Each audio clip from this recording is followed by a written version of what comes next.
한 주 동안 안녕하셨습니까? 김영수입니다. 부쩍 낮아진 기온과 큰 일교차에 달라진 계절을 실감하실 겁니다. 덩달아 가을산의 단풍도 더 선명해지고 있습니다. 산 전체를 봤을 때 80% 정도가 단풍으로 물들면 단풍 절정기라고 합니다. 이때 가장 빼어난 경관을 보여준다고 하는데 안타깝게도 단풍이 들면 산불도 많이 늘어납니다. 건조한 날씨와 강한 바람에 산불 위험이 높아진 만큼 등산객 실화 또 소각에 각별한 주의가 필요합니다.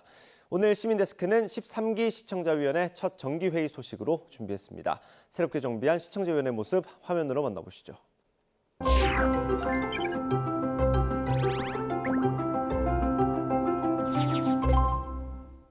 네, 오늘 새로 위촉되신 여러 위원님들 모시고 회의를 시작하겠습니다. YTN 시청자위원회 10월 정기회의를 시작하겠습니다.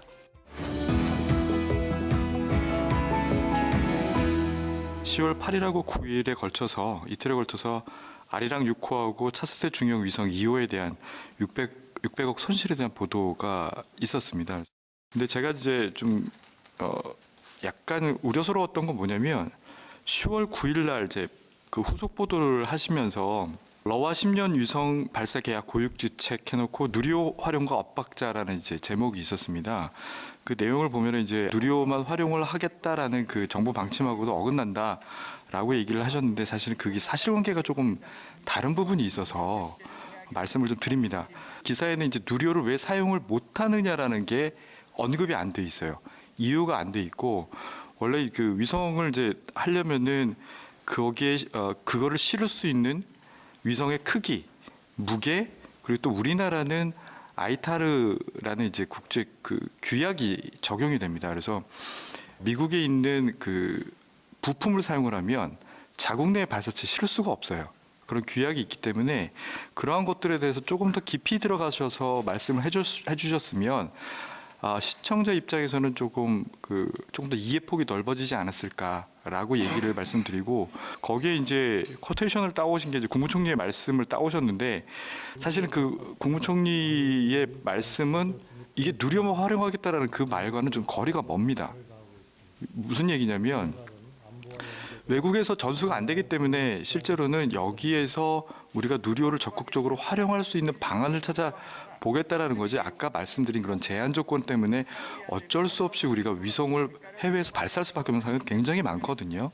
그래서 그런 것들을 좀 감안을 해주셔서 기사를 좀 작성을 해주셨으면 좋았을 것 같고요. 아시다시피 이제 국정감사 시즌이다 보니까 여러 분야에 걸쳐서 다양한 소재, 특히 전문적인 그 식견이 필요한 소재들이 많이 나오다 보니까 제가 미처 다 챙겨야지 못한 부분도 있고요.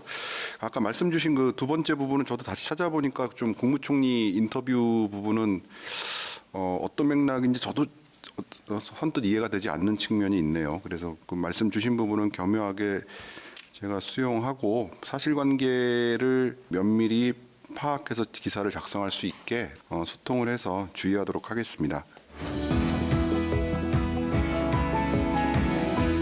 10월에 나라 안팎으로 정말 다양한 이슈가 있었던 것 같습니다. 이에 뉴스 전문 채널로서 YTN도 시시각각 변하는 이 상황들 속에서 굉장히 분주하게 취재 보도하셨을 거라고 생각합니다. 특히 이스라엘과 하마스 간 전쟁에 대한 뉴스 보도를 저는 관심 있게 보아오고 있는데요. 물론 그 뉴스의 양이 너무 많기 때문에 제가 다 보지 못한 뉴스도 있습니다. 하지만 이제 전반적으로 생각을 했을 때 전쟁 배경에 대한 깊이 있는 정보와 전쟁 상황에 대한 내용을 신속하게 전달해 주셨다고 생각을 합니다.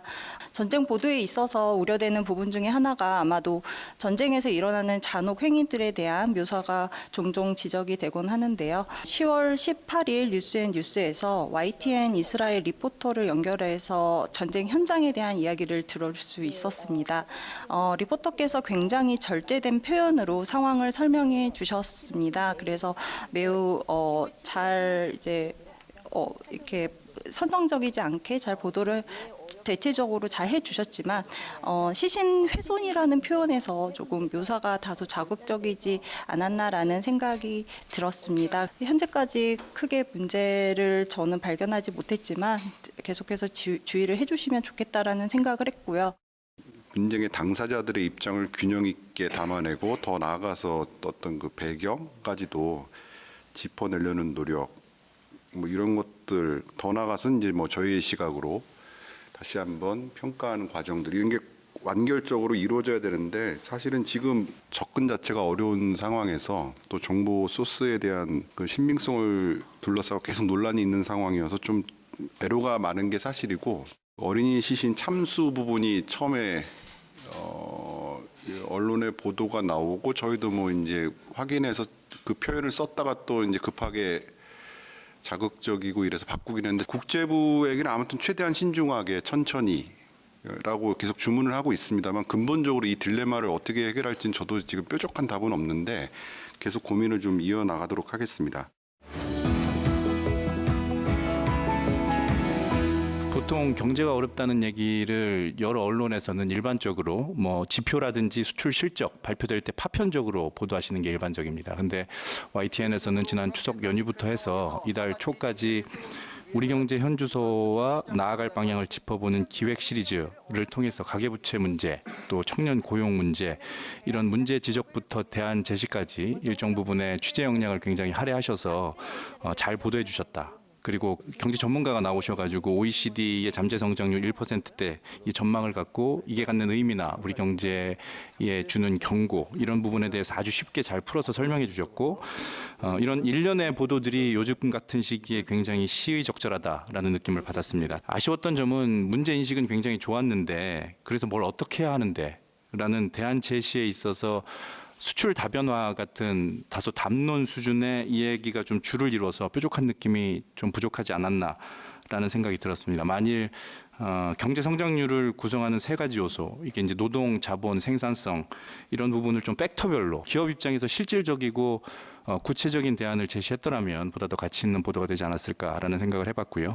소소하지만 그 경제 관련된 기획 시리즈 하시면서 앵커께서는 이게 기획 시리즈라는 코멘트를 하셨는데 이게 기획 시리즈라는 그런 텍스트가 화면 어디인가 좀 배치가 됐으면 좋겠다. 이게 시청자 입장에서는 이게 시리즈의 한 꼭지라는 걸 시각적으로 좀 더 명확하게 알고 기획 시리즈라는 큰 틀 내에서 그 흐름을 좀 따라갈 수 있게끔 이걸 주지시켜준다면 더 의미가 있지 않을까라는 생각을 해봤습니다. 일단 기획 시리즈를 뭐 어떻게 적시를 해서 시청자나 아니면 텍스트를 보시는 분들이 명확히 인지할 수 있게 하는 부분은 바로 참고해서 반영하도록 하고요. 또 하나는 이제 대안을 둘러싼 게 워낙 정치와 이념적인 대치의 소재가 되다 보니까 뭐 재정 정책이든 노동 개혁 부분이든 세제든 뭐 규제 완화 부분이든 이런 데서 저희가 적극적으로 무언가 코멘트를 제시하고 이런 데 항상 애로가 있는 것도 사실입니다. 근데 그 시간을 두고 계속 지켜봐 주셨으면 좋겠습니다. 노력을 저희가 계속 기울여 나가야 되는 부분이라고 생각이 들고요.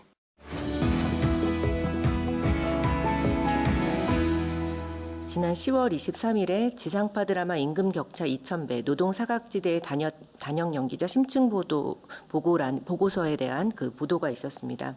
사실 짧지 않은 시간 동안 업계 내에서 굉장히 여러 차례 문제점으로 지적된 부분이기도 하고 또는 관행이나 환경이 문제점으로 지적되어 오지만 사실 쉽게 고쳐지지 않는 부분이라서 이런 부분을 좀 더 명확하게 취재하시고 보도해 주신 부분은 굉장히 의미가 있었다고 생각이 듭니다. 무엇보다도 제가 이런 관계되는 어떤 문화예술과 관계되는 보도가 나올 때 늘 말씀을 드리지만 사실 이게 여러 측면에서 바라봐야 되는 것을 어떤 한쪽의 의견에 좀 치우치게 되는 면이 좀 조심스러운 부분입니다. 실제로 이거는 보고서의 내용이 상당 부분 인용이 되었기 때문에 또 실제 단역 배우들의 인터뷰가 같이 보도가 되었기 때문에 그런 부분, 한쪽의 부분들이 좀 많이 보여진 부분들이 있는데 물론 사실이기도 하고요. 하지만 그런 부분들이 좀 더 구조적인 문제들 또는 법률적이나 정책적으로 어떠한 사각지대에 구체적으로 놓여 있는지라든가 또는 왜 이런 문제가 계속해서 발생할 수밖에 없는지라는 산업의 입장도 들어볼 수 있었으면 좋았겠다라는 생각이 들고요. 늘상 말씀드리는 거지만 구조적 배경까지 종합적으로 진단한다는 게 이제 짧은 시간 안에 조금 여러 가지로 한계가 있을 수 있고 또 이 취재 기자 또 아마 제 기억에 이것도 아마 국정감사 관련해서 자료를 받고 나름 그래도 충분한 시간을 갖고 준비를 하긴 했습니다만 전문가들이 보시기엔 항상 아쉬운 대목이 있을 수밖에 없다 이렇게 말씀을 드리고 아무튼 말씀 주신 부분도 계속 고민을 해 나가면서 개선하도록 노력하겠습니다. 9월 1일부터 10월 25일까지 약 2달여 동안 YTN에서는 이 관련 YTN 매각 관련해서 어떤 보도를 했는지 한번 살펴봤습니다. 기간 중 스트레이트 리포팅 패널 초청 자막 뉴스 등 일부 중복된 뉴스가 있긴 하더군요. 포함해서 23건을 보도한 걸 확인을 했고요. 궁금한 거는 초반에 좀 단호하고 상세하게 집중 보도했던 데 반면에 시간이 흐를수록 그 심층 취재라든지 여론 동향의 보고라든지 이런 목소리를 전달하는 모양새가 상당히 좀 쇠락한 모습을 현저하게 보여줬습니다. 우리 흔한 말로 온도차가 크다라는 표현을 쓰는데요. 온도차가 상당히 좀 커서 그 사이에 좀 무슨 일이 있었나 이런 좀 궁금증이 좀 들었고요. 그리고 대부분의 주장들은 말씀드린 그 YTN 구성원이죠. 언론노조 YTN 지부의 핵심적인 활동을 좀 보도하는데 좀 그쳤던 것 같습니다.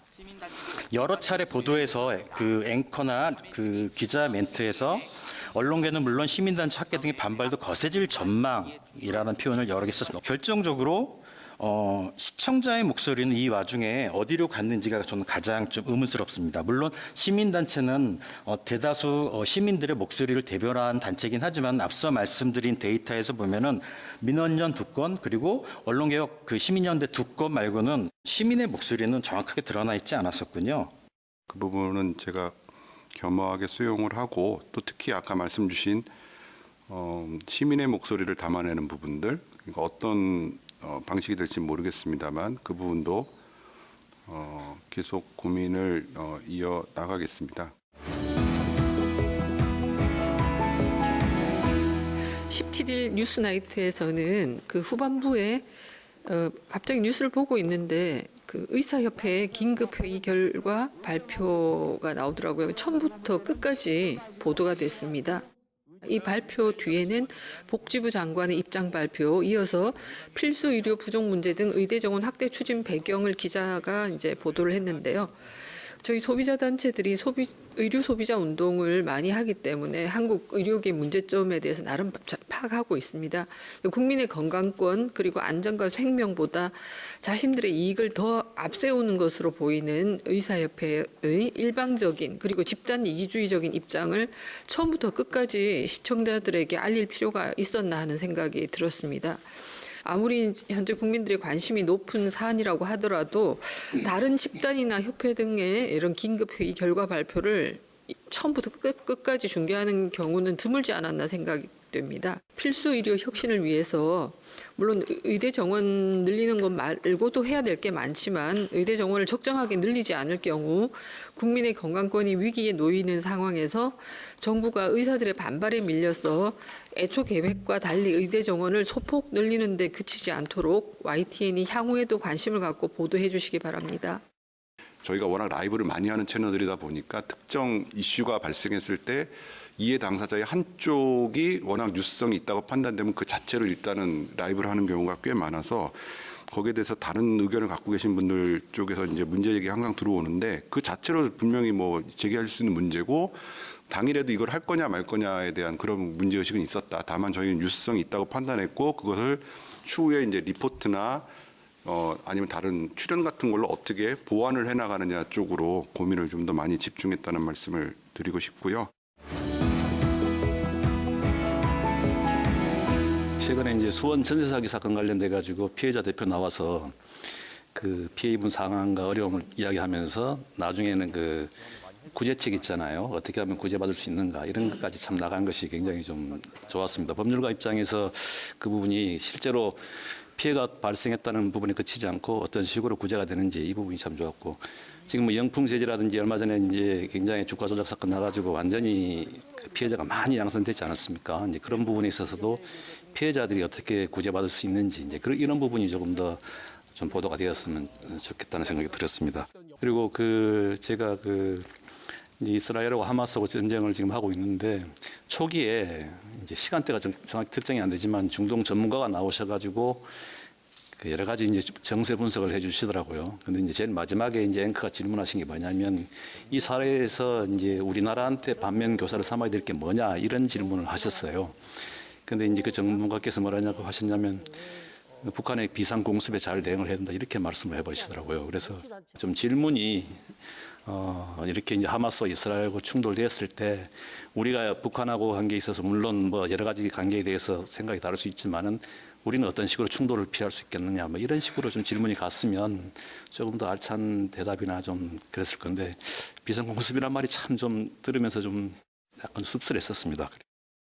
영풍재지 주가 조작 의심 사건이죠. 예, 이것도 계속 관심 갖고 보겠습니다. 다만 좀 여러 가지 저희가 어떤 물적 한계가 좀 있습니다. 인력적인 측면이나 그래서 조금 충분히 다루지 못하는 부분도 있는데 아무튼 다중에게 피해를 주는 이런 조금 좋지 않은 죄질이 좋지 않은 사기 사건들 이런 것들은 끊임없이 관심을 갖고 보고 참고로 수원 전세 사기 같은 경우는 아마 저희가 처음 단독 보도해서 본격적으로 좀 불거졌던 걸로 기억하고 있는데 앞으로도 계속 관심 갖고 보도록 하겠습니다. 중동 아까 말씀 주신 부분은 참고하겠습니다. 예.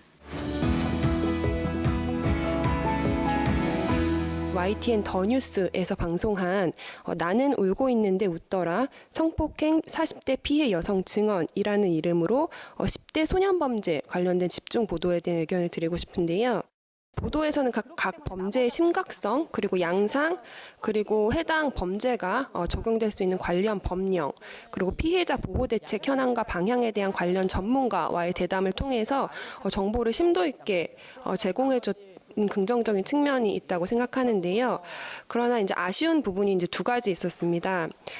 이게 심층 보도다 보니까 가해자가 저질렀던 성범죄의 경과와 양상을 너무 자세하게 묘사하고 또 이제 피해자가 이제 피해를 당한 신체 사진을 좀 긴 시간 크게 보여준 측면이 있습니다.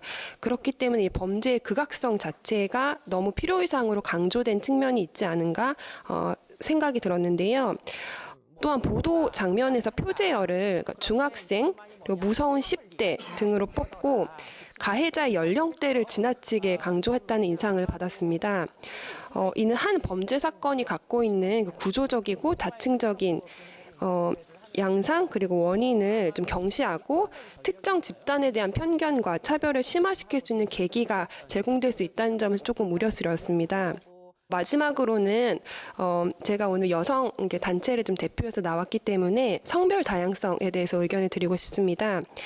뉴스 구성 시에 그 초청 패널에 성별 다양성을 조금 더 강화시키려는 의식적인 노력을 해주셨으면 좋겠습니다. 보도 전문 채널인 YTN이 이제 미디어의 보도 구성에서 조금만 더 성별 다양성에 의식적으로 노력을 기울인다면 시청자 그리고 타사 방송 채널에도 긍정적인 영향을 행사함으로써 다양성 그리고 인권 관점의 공정한 보도에서의 사회문화의 혁신 주체가 될 수 있다고 생각합니다.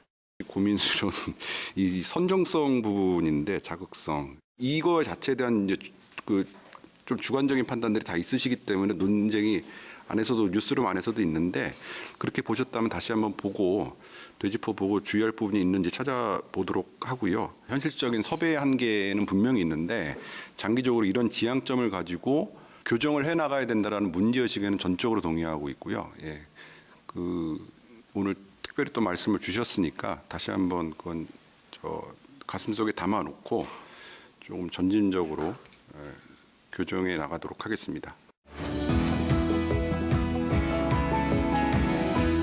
최근에 이제 여러 가지 연예인들 또는 뭐 일반 시민들 마약 유통되는 과정에서 검거되거나 수사받는 이런 과정들이 많이 보도가 되고 있습니다. 그런데 이게 검찰이나 경찰의 어떤 자료가 확보가 안 돼서 그런지 이 마약도 여러 가지가 있고 또 여러 가지 유통 경로도 있고 한데 이런 부분들이 한번 정리돼서 우리가 보도를 한번 해주시면 좋지 않을까 하는 생각이 듭니다. 왜냐하면 물론 그 마약을 접하는 사람들은 어떤 비밀스러운 경로를 통해 접하게 되겠지만 그렇지 않은 일반 우리 국민들이 볼 때는 도대체 어디서 어떻게 저렇게 많이 퍼지고 있는가라는 거에 대해서 좀 궁금증을 많이 가질 거라고 생각이 됩니다. 그래서 그런 우리 국민들의 궁금증을 한번 이렇게 해소시켜주고 또 경각심을 이런 쪽에서 많이 유통이 되고 있다라는 사항들을 우리 국민들께 한번 경각심을 일깨워준다는 차원에서 혹시 그런 부분에 대한 이 자료나 현황 같은 것들이 전문가를 통해서 확보가 될 수 있다면 한번 그분들 한번 종합 정리해서 한번 보도를 해주시면 어떨까 하는 생각이 듭니다. 이 중동의 이스라엘과 하마스의 이거는 사실 우리들 삶에도 매우 영향을 미치는 거기 때문에 조그마한 팩트가 좀 잘못되게 되면 굉장한 공포감을 줄 수 있거든요. 근데 이제 10월 11일 날 뉴스라이브를 전후로 해서 어떤 게 나왔냐 하면 사우디아라비아 빈살만이 하마스를 지지한다 이렇게 이제 보도가 있습니다. 근데 이제 그 뉴스의 원소스는 중동 언론이 그날 빈살만하고 그 팔레스타인 파타 지도자가 만났을 때 그때 빈살만이 파타 지도자한테 팔레스타인 너희들의 심정을 이해한다. 우리는 너네들이 평화롭게 살았으면 좋겠다라고 발언한 것인데 그게 이제 하마스를 지지한다는 것으로 이렇게 표현이 됐더라고요. 작은 거지만 이 내용 자체는 굉장히 파급력이 큰 거라서 이런 거는 좀 이 뉴스의 원소스가 됐던 뉴스를 한 번만 체크를 했으면 그런 착오는 없었을 텐데 하는 아쉬움에서 말씀을 드립니다. 두 번째는 그 의대 정원 관련해서 10월 18일 날 보면 국정감사 관련해서 민주당 서동영 의원이 자료 제출을 받아가지고 서울대학교 자퇴생들이 4년새 67%가 늘었고 뭐 이런 얘기를 쭉 하면서 이 자퇴생들이 다 의대를 갔을 것이다 이제 이렇게 됐어요. 제가 그래서 너무 궁금해가지고 진짜 다 의대 갔을까 해가지고 이제 이 의원 자료뿐만이 아니라 다른 언론의 보도도 다 찾아가 봤어요. 근데 그걸 안만 찾아봐도 없더라고요. 그냥 갔을 것이다 뭐 이렇게. 그러니까 이거는 이제 의대 정원이 늘어봐야 아무 헛방이다 의미가 없다라는 것을 그런 논리를 감화시켜주는 뉴스고 매우 추정에 그 근거한 내용들인데 이게 그대로 계속 반복이 되고 있더라고요. 그래서 이거 좀 팩트 확인이 좀 필요하고 정확히 정리가 됐으면 좋겠다 생각이 들었고. 원소스를 확인하려는 노력이 처음보다는 많이 지금 진행이 되고 있습니다. 근데 아무래도 그 초창기에 이제 좀 급하게 처리하다 보니까 좀 부실하게 보도가 이루어진 측면이 물론 비단 저희만의 문제는 아니겠습니다만 저도 인지하고 이런 것들을 반면 교사 삼아서 계속 나아져야겠죠. 그 의대 정원 그 아까 자퇴 보도 18일 거 엄효식 의원님이 말씀 주신 거는 제가 알기로 오히려 이 문제는 그 왜곡된 의료산업 구조에서 파생돼서 입시까지도 이렇게 왜곡되고 있다라는 면을 드러내기 위한 거지 이게 의대 정원 확충이 무의미하다 뭐 이런 논리 구조는 아니었던 걸로 기억을 하는데 다시 한번 그건 좀 더 확인을 해보도록 하겠습니다. 이번 국감은 내년 총선을 앞둔 마지막 국감이고 더욱이 금년에는 다사다난이라는 표현에 맞듯 정말 굵직굵직한 이슈들이 우리 사회에 많이 있었습니다. 따라서 YTN은 1년에 한 번 있는 국정감사와 관련해 담당 상임위별로 주요 의제에 대해 국정감사 시작 전에 이를 다루는 것이 필요하지 않았나 하는 생각입니다. 지금까지는 국정감사 관련 보도는 여야 공방만 중계방송하듯 다루는 모양이었습니다. 서희초 사건으로 촉발된 교권보호 이슈, 후쿠시마 오염수 방류 이슈, 잼버리 파행, 가짜뉴스 이슈, 전세 사기 이슈, 간호법, 의대 정원 등등 상임위별로 많은 의제나 현안들이 다루어질 것은 명확해 보였기 때문에 이런 부분에 대해 YTN에서 상임위별로 예상되는 현안이나 주제에 대해서 미리 좀 정리해주고 짚어주는 것이 굉장히 필요했다고 보여집니다. 그때그때 단편성으로 사후적으로 보도되는 것이 아니라 좀 사전에 이런 부분들을 시리즈물로 해서 짚고 넘어가 줬으면 하는 아쉬움이 있습니다. 중요한 국정감사라는 이벤트를 사전에 예고하는 걸 통해서 어떤 주의도 환기시키고 중요성도 환기시키는 부분은 네, 고민을 해보겠습니다. 근데 절대 국정감사 보도량은 아마 단순 전달이긴 하지만 저희가 상대적으로 많을 겁니다. 이제 시간의 제약이 없고 특히 올해 같은 경우 지난달에 위원님들이 말씀 주신 부분도 있어서 가급적 웬만하면 다 다뤄보려고 노력을 좀 했고요. 제한된 인력풀 가지고도. 그래서 상임위별 주요 이벤트나 쟁점들을 소개하는 부분은 시간을 두고 좀 고민해 보겠습니다. 이스라엘 하마스 전쟁 같은 경우도 되게 좀 아쉽더라고요. 이스라엘이 지상전에 들어가느냐, 바이든이 설득하냐, 가자지구 그 난민들은 지금 어떻게 하고 있느냐, 단순한 지금 전쟁이 어떻게 되고 있다, 그냥 화면에 담긴 그 내용들만 나오는데 좀 아쉬운 게 왜 본질적으로 왜 이스라엘하고 팔레스타인 이 전쟁이 발생할 수밖에 없는 이유가 뭐냐? 해야 되는 근본적인 내용이 없는 것 같아요. 그래서 제가 놓치고 있었나 하고 한번 검색을 한번 했습니다. 그래서 뭐 벨푸어 선언이라든가 좀 찾아봤는데 올해 보도된 게 하나도 없어요. 그래가지고 단순히 이제 전쟁이 발발됐다 하는 거고 그 속에서 좀 묻힌 게 그 가자 지구에 뭐 잘들 아시겠지만 전기가 하루에 12시간 정도밖에 못 쓰잖아요. 이스라엘이 다 통제를 하잖아요.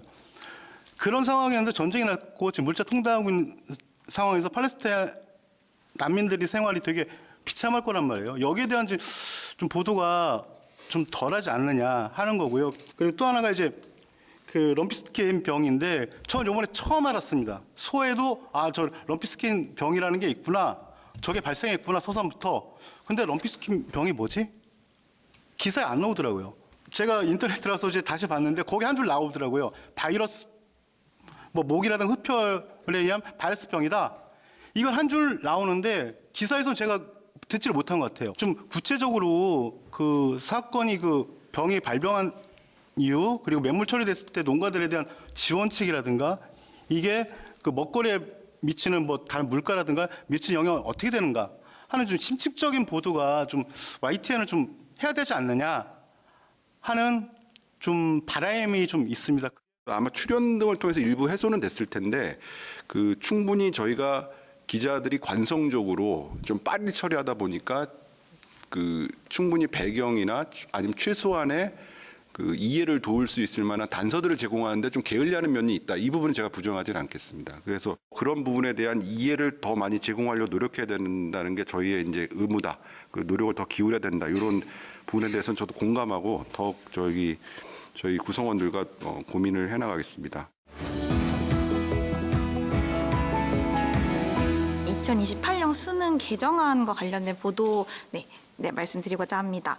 10월 10일 날 교육부를 통해서 개편안이 바로 공식 발표가 되고 이제 같은 날에 대학의 입장 그리고 뭐 심화 수학이 가져올 수 있는 문제점 등도 지적을 해주시면서 2028년 개편안을 둘러싼 다양한 점을 폭넓게 볼 수 있도록 기사를 잘 작성해 주신 것 같아서 되게 잘 봤습니다.